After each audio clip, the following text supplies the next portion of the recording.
I think this will be the remarkable breakthrough in the future when it comes to defending against a threat that we've really been challenged to defend against. Keep in mind that in northeastern Syria, northern Iraq, and so forth, the simple drones used by the Islamic State were fairly difficult to knock down, to deal with, and they were very simplistic. We could deal with them with electronic warfare, other systems. These are a bit more advanced, a bit more challenging, and when they come as a swarm, that's a difficult issue to deal with as well. And I think it's really quite shameful that he bombarded Ukraine during the observation of Christmas there, during New Year's as well, and now during the Russian Orthodox observation. All of a sudden he wants a ceasefire on very short notice, I might add. Also, ceasefires actually take a fair amount of planning, coordination, and dissemination of orders and all the rest of that. So this was just another element in the information campaign by Russia to try to persuade the rest that Ukraine is the belligerent, that they're the ones who won't engage in serious negotiations and all the rest of that. And that's all quite nonsensical, frankly, and fantastical as well. So, General, President Putin claims he called for the ceasefire because Patriarch Kirill, the head of the Russian Orthodox Church, appealed to him to do so. But others say it's because he's running out of ideas, running out of time, running out of ammunition. Which do you think it is? It's the latter very much. Keep in mind that the Russian Orthodox Church essentially works for Putin. It's controlled by the Russian state. If they asked for something, it was because Putin asked them to ask him for something. Again, that once again is just completely nonsensical and just another example of how desperate Putin really is, which is why he periodically rattles the nuclear saber, why he threatens other actions. He's running out of options. The reality is, with respect to this unprovoked, brutal invasion of Ukraine that he ordered, it's completely backfiring. He set out to make Russia great again. What he's really done is make NATO great again. He's even pushed these two formerly neutral countries into the arms of NATO, Finland and Sweden. On the battlefield, they lost the Battle of Kyiv, also of Sumy, Chernihiv, and Kharkiv. The losses are staggering. Again, depending on whose count you take, could be as high as 100,000 soldiers lost. That's 7 times or so what Russia lost in nearly 10 years of war in Afghanistan, a war that was ultimately unsustainable. And I think that this war eventually, he is going to have to conclude, will be unsustainable as well, not just on the battlefield, where they've lost the strategic initiative to the Ukrainians, who have done a vastly better job of mobilizing their entire country, but also because of the situation on the home front and the damage being done by the economic, financial, and personal sanctions and export controls. And what impact do you think the French pledge, the German pledge, and the US pledge of armored fighting vehicles, a delivery of those in short order, what impact might they have on the fighting and on the achievement of the kind of goals you think Ukraine needs to make before Russia accepts true negotiation?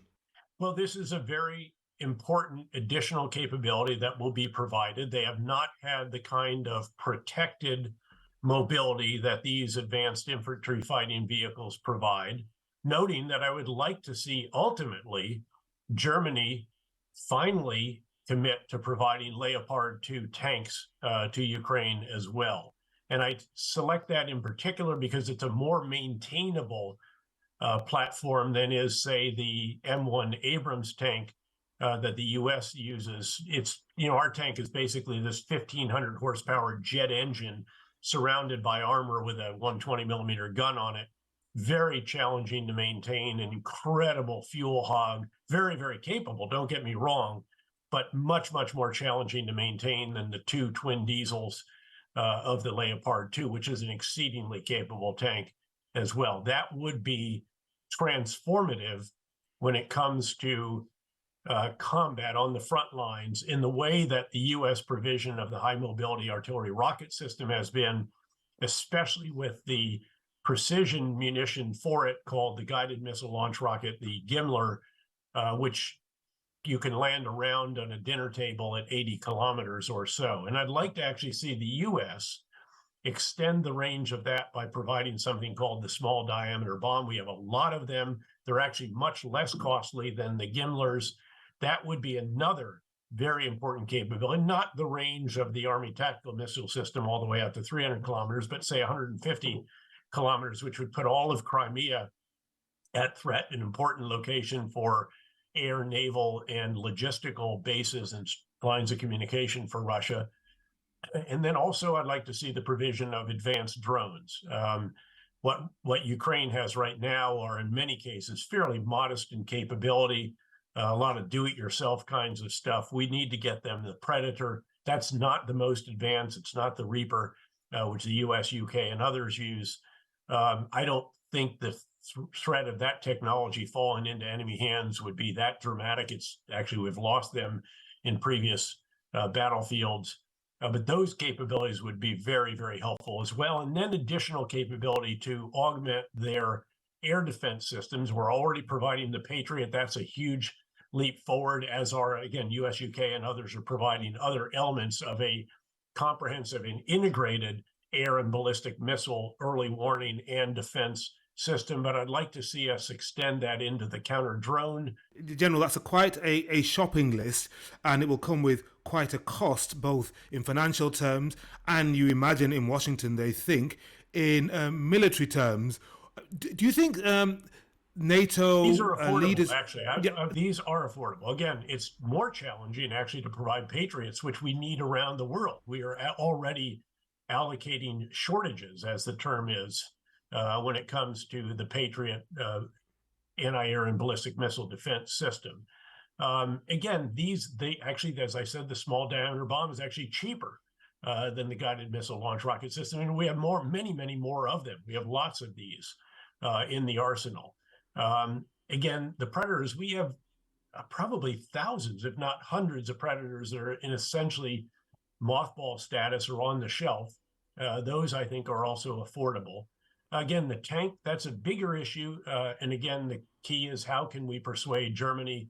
I mean, when I was in Berlin a couple of months ago, the plea was from very senior government officials, look, just provide them 5 M1 American Abrams tanks, and then we'll provide dozens of Leopard.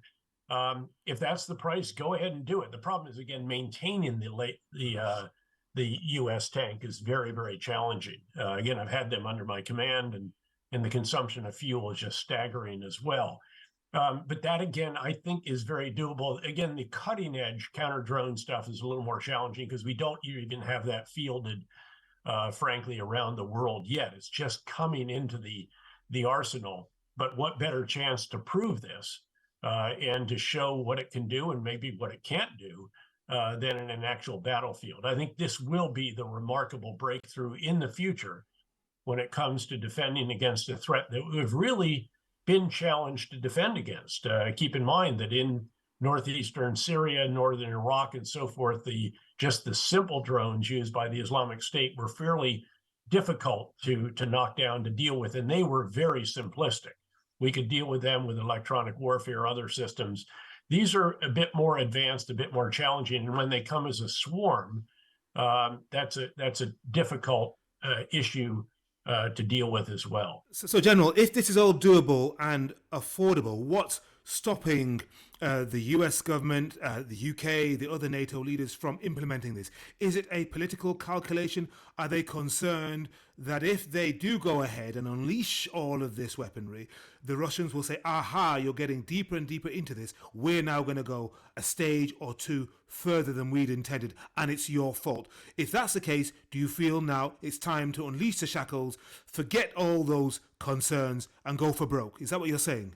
Well, as usual, there are numerous factors at play here. There's no single particular one. It's a combination, in some cases, of do we have enough? Are we depleting our own essential capabilities?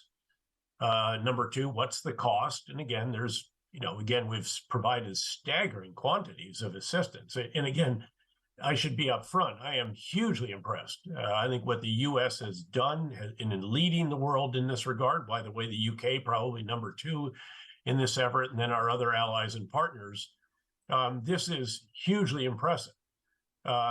Again, the U.S. is already at something like approaching $22 billion in arms, ammunition, and other material, really just since the war began, I believe. And in aggregate, I've seen numbers as high as 50 billion when you bring in all the economic, humanitarian, and other forms of assistance that we have provided.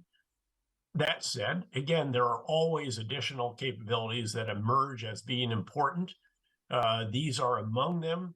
I believe they are affordable. There are, yes, concerns about how might Russia react to this, but we've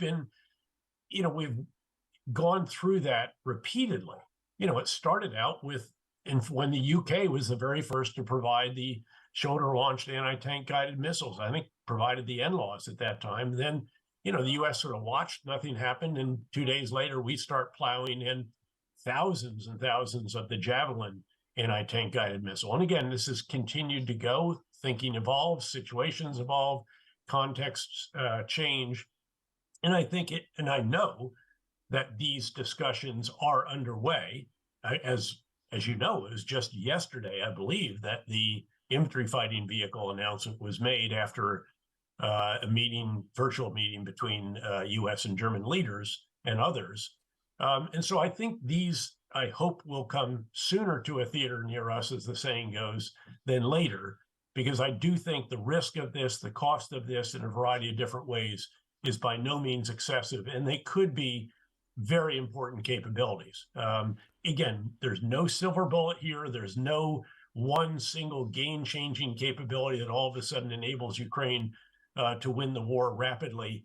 It's more the aggregation of all of these capabilities and then using all of them together where that is most important. Noting, by the way, that Ukraine has done something Russia has not done, which is to achieve combined arms effects. In other words, not just tanks rolling down the road, but tanks protected by infantry who keep the anti-tank guided missiles off the tanks, enabled by mortar and artillery fire as close to your advancing forces as is safe and possible.